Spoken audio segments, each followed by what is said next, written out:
We're going to be doing the following problem. So given a scalar field f from R3 to R and a vector field capital F from R3 to R3, both with continuous partial derivatives, we're going to show that the divergence of little f times capital F is equal to the gradient of little f dotted with capital F plus little f times the divergence of capital F. And we're going to do this just by picking sort of arbitrary functions, starting on the left-hand side, computing it, and then showing it's equal to the right-hand side.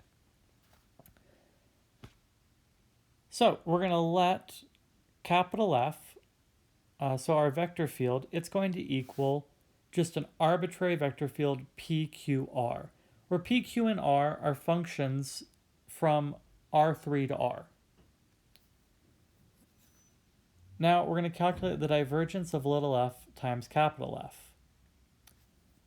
So what this turns out to be is partial with respect to x of little f times p plus partial with respect to y of little f times q plus partial with respect to z of little f times r.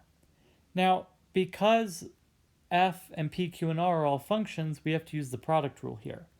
And we get partial f partial x times p plus partial p partial x times f plus partial f partial y times q plus partial q partial y times f. And finally, we're going to add that to partial f partial z times r plus partial r partial z times little f. Now, there are some patterns here. We see the gradient of f is actually appearing here times different things. So I'm sort of highlighting this in green, what I see. I see the three components for the gradient of f, partial f partial x, partial f partial y, partial f partial z. And I see a p, q, and r as coefficients. Now I also see parts of the divergence of capital F appearing. That's partial p partial x, partial q partial y, and partial r partial z. And they're all multiplied kind of with a coefficient of little f. So I'm going to regroup these using the colors I chose above. So I'm going to write out the gradient of f. This is partial f partial x, comma partial f partial y, comma partial f partial z. And I'm dotting this with my vector field f, which is PQR. So just sort of writing down what I see in the green there.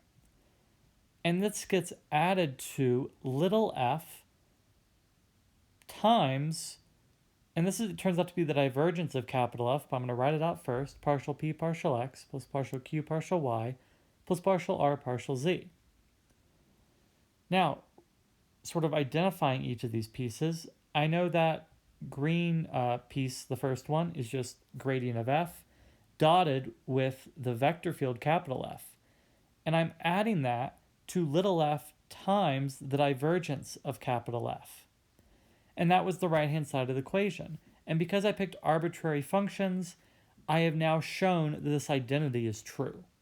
Now, anytime you're doing a problem like this, this is going to be the general strategy.